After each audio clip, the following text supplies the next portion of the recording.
আমাদের অভিযোগ আমরা হেরে গেছি, তারা জিতে গেছে।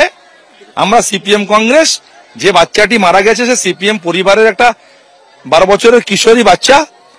তো সেই বাচ্চাটিকে তারা বিজয় উল্লাসে রক্ত লাগে, তাদের মানে বিজয় উৎসব করতে রক্ত প্রয়োজন হয়, সেই রক্তটা একটা শিশুর কাছ থেকে নিয়েছে। বিজয় উল্লাসে কি করছিল তারা? তারা বোম চার্জ করছিল, সকেট চার্জ করছিল। ওদের কাছে যে পারমাণবিক বোম নেই তাও বিশ্বাস করা মুশকিল, থাকতে পারে।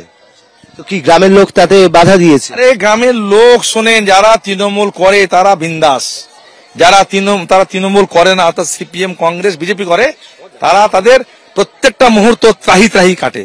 এ কি মানে টার্গেট করে করে বিরোধীদের বাড়ি? এটা আজকে নতুন নয়, এটা নতুন নয়। পঞ্চায়েত এলে, লোকসভা এলে, বিধানসভা এলে করে এটা। পুলিশ যে বলছে দুষ্কৃতীদের মধ্যে কোনো গন্ডগোল কি আমরা দেখছি, এই ধরনের বক্তব্য, এটা কিন্তু আমি মানবো না। পুলিশ যদি এটা বলে না, এটা ভুল কথা বলছে পুলিশ।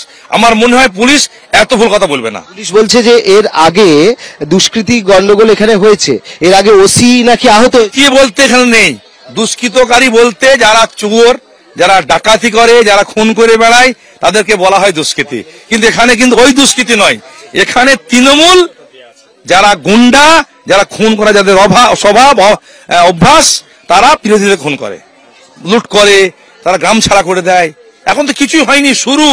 দেখেন আগামী দিনে ওরা আবার এত অ্যাডামেন্ট হবে, এই বিরোধীদের বাড়ি না আগুন দেবে, লুট করবে, বাড়ির গরু বাছুর যারা আছে, ছাগল মুরগি হাঁস, সেগুলাকে তারা চিন্তা করে নেবে।